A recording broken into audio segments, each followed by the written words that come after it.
we have given you a victory, is when he made the Treaty of Hudaybiyya.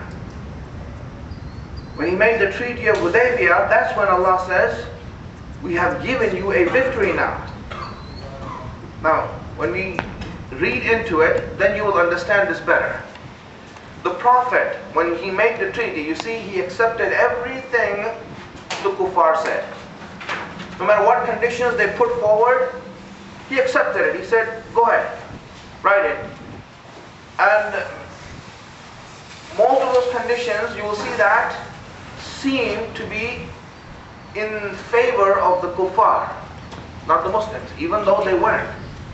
But apparently they seem to be like that. So what happened is that the Prophet, he accepted everything, and he accepted all these things just to have one sentence written in that treaty. Just so that one sentence can be written in that treaty, that's all he wanted. And that one sentence was that there will not be any war between us for the next 10 years. Just for that one sentence, he accepted everything. He said, we'll have a treaty. For 10 years, there will not be any war between us. Meaning there will be peace for 10 years.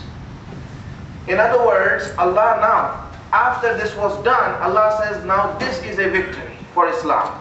This is a victory for my cause. This is a victory for you. In other words, what Allah is trying to say, that Islam wins when peace is established, not when war is done. When peace is established, that's when Islam wins. The victory of Islam is in peace, not in war.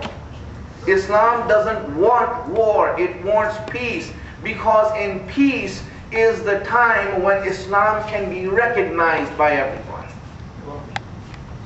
Not in the time of war. My friends, understand this, how Allah is giving this message to us in this ayat. He's saying that Islam wins when you have peace, not when you have war. And let me now give you an insight as to why. You see, when you look at the history of the world, you will see that whenever there's peace, people have time to think, and they have time to think objectively. So they can view different views, different ideologies, objectively to see what is right and what is wrong. Islam wants peace so that people can look at it objectively. Kufr wants war because they know that when war happens, then because there are two sides, and because the war is being fought, the psychology of the people is that there is an animosity against the other side. You see, in a war, what happens in a war? I want you to understand this. What happens in a war is that on one side you have one nation, on the other side you have another nation. Whenever you go to war, so now you see that the enemy, the opposing side, the enemy is regarded as an opponent. This nation that is at war doesn't look at the other nation objectively anymore. Now it looks at the other nation as an enemy, even though the other nation, what they're saying is rational, it is good, it is just, but they will not listen to it because we are at war with them. When war happens, then the objectivity of view is finished. Now there's bias that exists. Now that is an opponent. For example, if you're all here, and if you're all together, and you see that everyone looks at the person as an individual of what you say. But let's say we came here as opposing groups.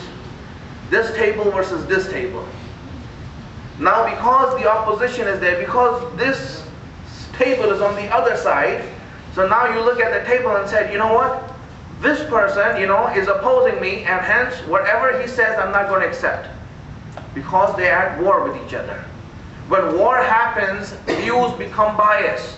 When views become biased, now this side will not look at what the other person is saying. All they are seeing is that they are the enemies and we are at war with them. Kufr wants war.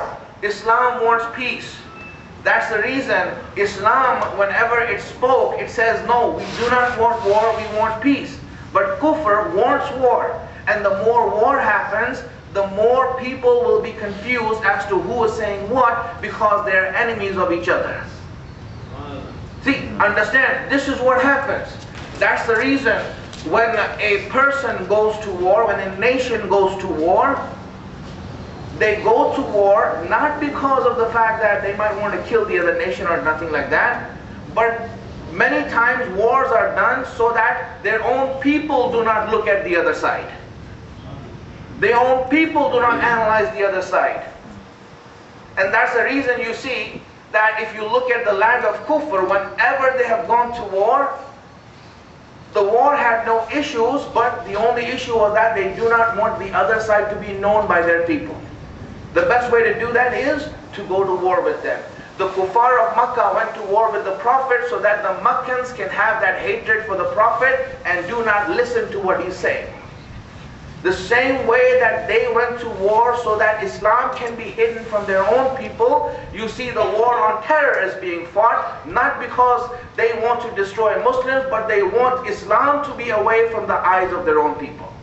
MashaAllah. This is why it's being fought. War on terror is what? It is an open-ended war that has no enemy. And hence what happens? You can keep it going as long as you want. This is not a war. War is fought against something that is there, that you're against, and you go and kill it and you get out. So they went to Iraq to get rid of Saddam. And what happened after they get rid of Saddam? Okay, the war is done now, now go. No, but the war was not against Saddam, it was against terror. Now who are this terror? Who is this terrorist? That is something unknown. And hence as long as it's unknown, the war will go on and it has no ending. And as long as the war has no ending, then the people here will always have a biased view to whatever we are saying. So if a president of an Islamic country comes and talks rationally to the people, they don't want to listen to him because he's an enemy. This is why wars are fought. And Islam says that we want peace. Why? Because when there's peace, then the ground will be neutral and people will have objectivity in their view. And once they look at Islam objectively, then they will recognize the truth in Islam and the truth in the beliefs of Islam. Salawat ala Muhammad.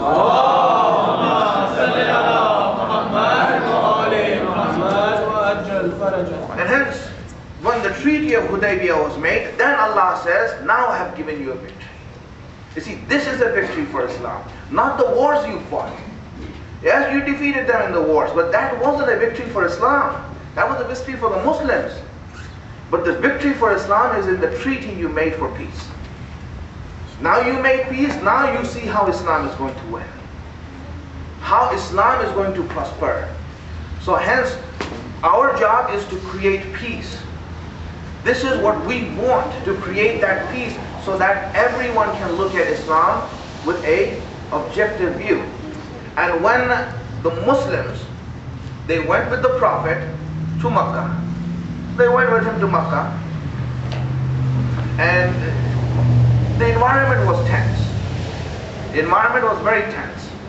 Because they knew that the Makkans are angry and upset, and you know what? They want revenge. And here you have the Muslims who are with the Prophet, they're tense. So when they came near Makkah, they were stopped by the Makkans and said, you cannot come here. So the Prophet sent a messenger to the Makkans. He went there. When he went there, the Makkans badly beat him up. I mean, they beat him up so badly, you couldn't even recognize him. I mean, his face was so twisted. You looked at this person and you were like, what's wrong? He escaped with his life.